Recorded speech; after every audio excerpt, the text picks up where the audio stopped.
Ano sabi mo? Yan, ang tatay po ay nasiraan sa laot. Nabali po ang... Ano nabali? Ang ehe ng bangka. Yan, wala po na pumapansin sa kanyang taga San Diego. Anong sabi mo? Kung hindi ano? Kung hindi na batak, goodbye. Naku. Kain na po. Ayan, sila Nigel po yan. Nigel, Jewel, si Poknat yan. Kung ang tatay po daw ay hindi wala nakapansin sa kanya, padpad na siya sa nasa malapit na siya sa daang barko. Ay sabi ng tatay, kung walang nakapansin sa kanya, ay goodbye amin daw. Gaasaw daw bago. Naku, Diyos ko, yung pumang... Hindi naman ano yan, hahanapin na yan kinabukasan. Ano ba kung makita na pa? Ayan nga, mabuti nga ba kung makita pa yan. Sobrang lakas nga. Mabuti kung kalma, may hangin na. Mabuti kung ang hangin ay patapat, tabi. Iamihan. Kampante kami din eh. Malulutang ang buka. Kaya, tapos malit ang bangka natin. Mabuti na lamang po mga kamarikit sa tatay ay may nakapansin isang matandang tagawawa. Yan. Yung po ang... Yung tagawawang yun ang may bang... Tatay, matanda na na. Matanda na yung bang... Matanda na yung nakabatak sa tatay. Si Bojo, si Ellie. Najel, ang pangalan ng bangka ay Luisita, yung bangkang dilaw. Yun ang nakabatak sa tatay. Kung hindi na bata, kung saan mo pupunta dyan? Kung hindi nakita ang tatay, nako, Diyos ko po, pamihado hagulho, level, baka kayo lupasay din eh. Baka kayo maluka. Baka kayo maluka. Sira sa lao. Baka na, Baka kayo maluka. may pamihado, baka ako hindi na luka-luka. Sabi ba ng taray? Pag ako hindi nakita, goodbye amin na. Maaari, ganyan ang mga nangyayari sa mga nagtutulingan na, yung mga nalalaglag sa laot. Diba tatay na? Ganyan yung nangyayari mga kamarikot. Baka nasisiraan. Hindi, ang iba nalalaglag din ha, sa sobrang ng lakas. Tinatawag yung buksa. Oo. Mabuti na lang po at ang tatay, suot mo ba life jacket kanina? Suot mo? Pwede isuot yung pag namumusit na. Tira mo, dala-dala. Ba't di mo sinusuot? Makikangkas ako ano. Kaso mo nga, kung walang nakapansin sa kanya. Hindi nga, ano nga siya. Oh, in case of pala, kaya nga may life jacket siya. May isang bangka pa sa ganyan ko. Yung kulay dilaw niya, ang bangka na puro parang karamihan. Bagong lakas naman po kami. Kaya nga ikaw tayo, paglalawad ka dito sa karamihan na. Lagi mo ba sila? Yung lagi sila ulit. Hindi makakalag magpuputol yun. Eh, bali na po tayo. Kung ang tatay, wala nakahila sa tatay. Wala ka ng tatay. Ano ba kung bago? Hindi na natin makikita yan. Mabuti na lang at mabait-bait pa ang Panginoon sa atin. 1.5 daw ibibigay mo. 1.5. Sabi ng tatay, 1.5. Dahil matanda siya, pinamumusit, nag-ano din. 1,000 naman napabigay. Magkano lang bibiling gasolina no? 100 lang. Pauwi na, kaya siya pauwi na, George, hindi na siya babalik sa laot dahil yung ganyan. Di ba tayo ano? Nakabatak na siya patabi eh. Dahil yun ang anuhin ng mga mangisda. Pag ikaw halimbawa, nasa laot ka, to, di-promil kanina, nasa laot na, bumalik. Dapat ang ganyan, hindi na balik uli ng laot. Naiwanan ng ano, naiwanan ang linti. Ang bangka nga, sinadsad sa tabi eh. Wala na nagusong.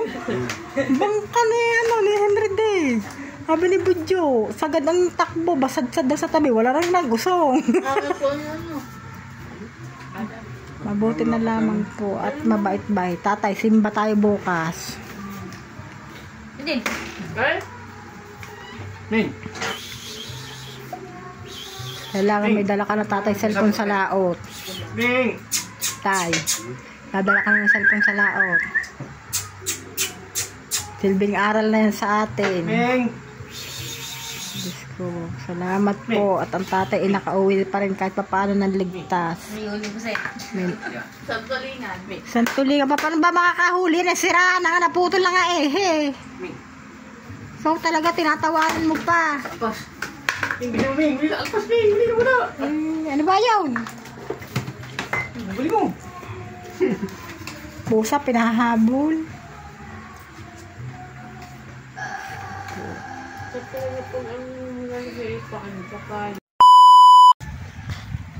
So yun mga kamarikit yan. Ayan po yung nabali. Pero mamagit sa tangkal pala natin tanggal ano, ang natira.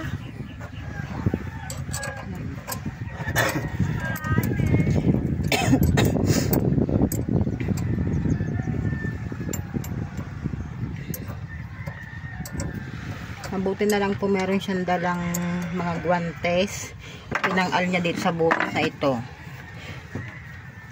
Sabi ng tatay kung wala po daw siyang guwantes damit ang kanya, ipapangal sa butas para hindi siya pasukin ng tubig.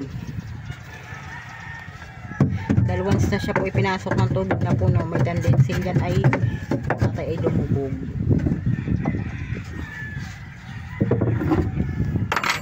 Ba't di mo din wala ang pangkalas? Ayun na. Ayun.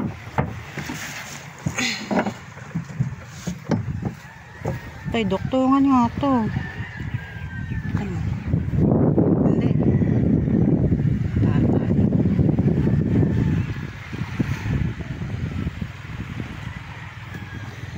O sadyang may liat. Tama. Achilyo, ari pa. Wala pa ito dito.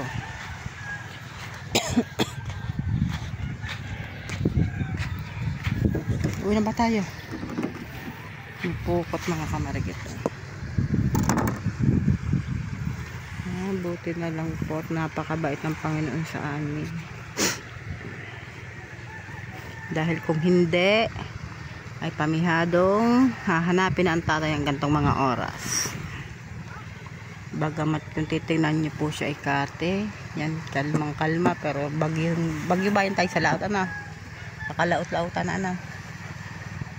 Naisip po daw niya sa amin ay kagabi nung walang pumapansin sa kanya ay hindi na niya kami makikita, syempre dahil palaot na siya ng palaot, hindi na maintindihan kung saan siya ipapadpad or kung siya ay makakauwi pa sa amin ng ligtas. Yan, buti na lang po,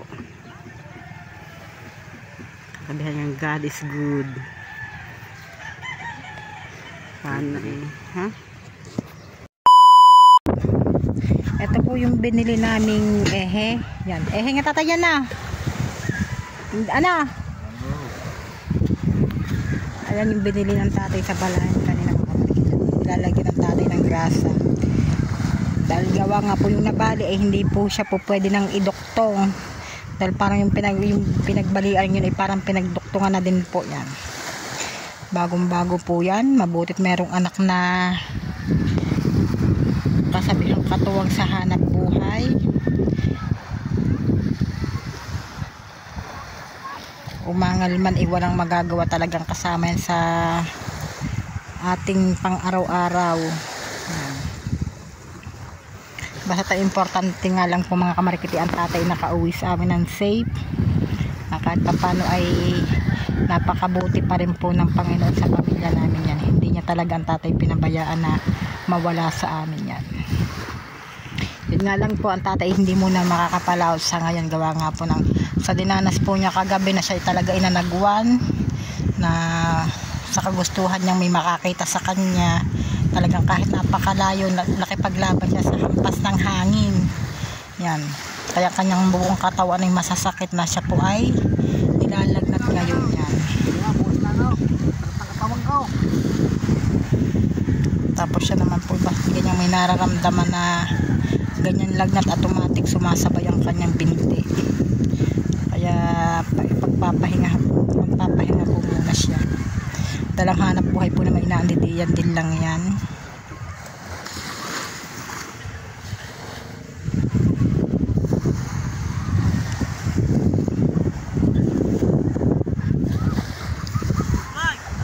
Kung yan po wala pong nakakita ay baka po talagang nasa sa isip lagay ng isip namin na yan ay magpapaumaga ng uwi, yung palihiwala ng iya umaga at hahanapin na.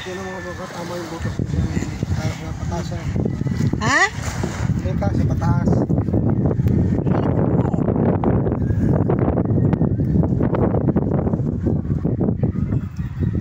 Gipa. Ge, pasok mo daw. Teka muna. Yan. Ha? Ge, pasok mo. Ge pa. Di pa, malayo pa eh. Ako magsusulong. Ito Henry, oh, kasama ni Prowell sa pagpalaot. Ayan, oh. Mamumusit din. Ang tanong ay, baka magdating sa laot ay malula, wag nakatigil. Ayan. Ang tatay bukas ng mga kamarikit. Ayan. Sabagay, yari na po naman ang ating bangka dahil nga po, ha? Dahil nga po, isa pa ay nakabili naman po agad ng sa balayan. Kahit medyo mahal-mahal ay nagawa natin ng paraan. Trabaho pa bukas. Trabaho pa bumusik. Nagana sa mama. Pare po bang ano lang ang buhay niya.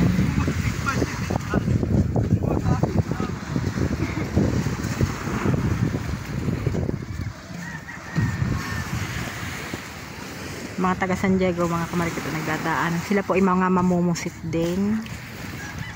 Dalawa lang sa isang bangka. Tay, hindi mo natandaan pa ng kulay ng bangka. Ang pangalan bangka, hindi mo nakuha.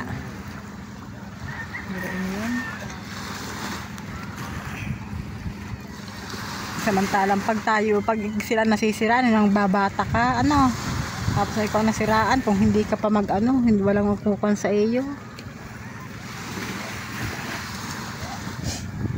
Ang tatay Tatsuki ay mamumusit din. Yan ang tatay, oh. Ang tatay may bitbit na sagwan. Ayan. Kasama po ng tatay Tatsuki ay si Paul Errol.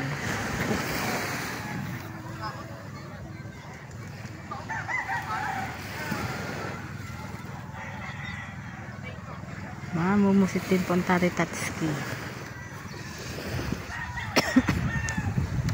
Nating idol, oh. Tatay. Hindi muna, pahinga muna tatay, bukas na lang. Si Matepo. Malaot na. Dito. Bojo. Ganagat pala din eh. Dapat ano. Apa-ap. Si Dagi. Yan mga kamarikit, si Dagi. Mamumusit din po yan bago mag-lobster yan. Yung bangkang Joshua, si Limbel, tinatawag ng tatay dahil yun po ay kaya inaagahan ang pagpalaot, gawa mamumusit pa rin po. Nag-aadik ang buhay talaga sa hirap ng pagkita. Yan, oh. Dahil nawala nga po ang daete po ng pusit. Nawala po ang daete po ng lobster.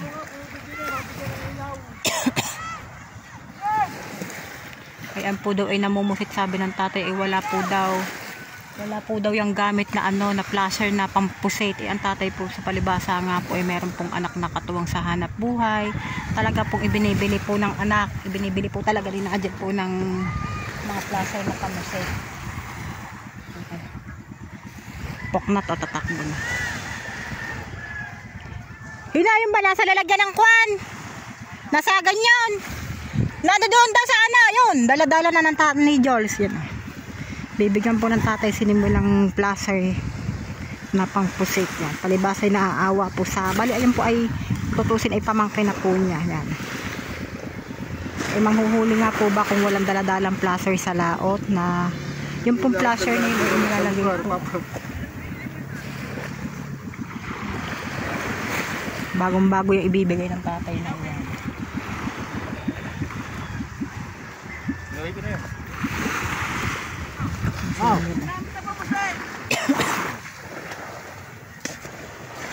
Wala ka pa ginagamit na ilaw.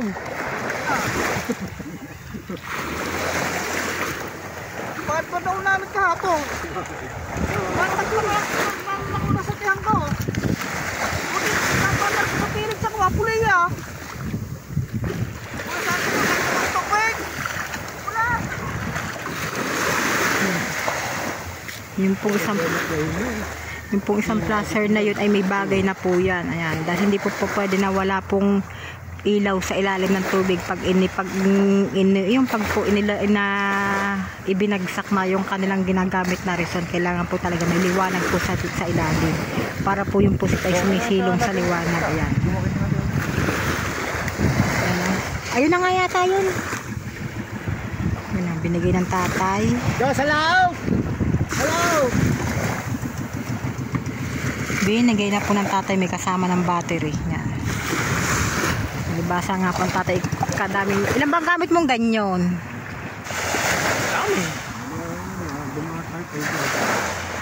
Pailan yon? Nang oras ba lumos ate? Alas 6. Tunay, alas 6. Muna ako. Ha, tatay, pailan yung placer na iyon? Tatayo, di ba? Hindi nalinis yung iba. Ay, yung maliliit, nalingas yun, di ba? Tapos nagpabili pa nga, di ba nagpabili ka pa rin? Na? Tapos kanina nga po ang tatay bumili pa rin po ng placer kanina sa balayan. Kasama na nga po yung niyang binili. Bumili po ang tatay ng 1K po yung isang placer niya. Yan. Na talagang ginagamit po sa pamansit. Bukod pa rin po sa ibinigay niyang iyon. Yan. Yan ay manghuhuli na dahil nga po may ilaw ng ginagamit. Napakahirap talaga ng walang gamit ano. Biruin nyo, saan kayo nakatala-talakay ng gamit mo na ipamimigay mo pa. Yan, ang tatay po yun. Hindi talaga niya maatim na merong ganyan na kasabihang may gamit siya, kulang naman. Palibasa nga po siguro sa hirap nga po ng pagkita. Bukod nga po dun ay may mga anak pang pinadedete maliliit pa. Kaya po yung kinikita ay kulang at kulang pa rin. Yan. Sa amin naman po kahit pa paano ay may katuwang na nga. Tansyonyalas ko na sa bangka pa. Mga pangkalas mo nasa ibabaw.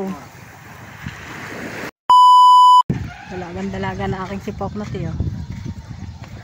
Oh?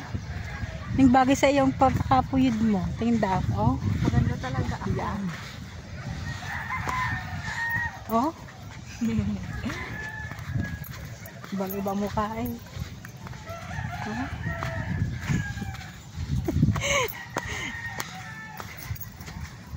Ka-sexy naman oh. Haba na ng buhok mo. Kailan ko lang pinugot yan. Ano, November. Haba na ang kaduliin eh. Ang paduli nagkukulot-kulot pa eh. Ha? Nagpa-fly away. Ano yan? Nakakulot yan kanina. Ah. Walang pwede ako nang mahigpit. Ay, ganda mo. Kamukha mo talagang ate ano. Alam mo naman kapitbahay. Hindi, ibig sabihin mas maano. Ang pagkakaiba niyo lang ng ate, mas matangos ang ilong ng ate ano. Nangos yung nilong ko. Sa kanya lang tala maliit na ano naning na. Pero yung hugis, lahat.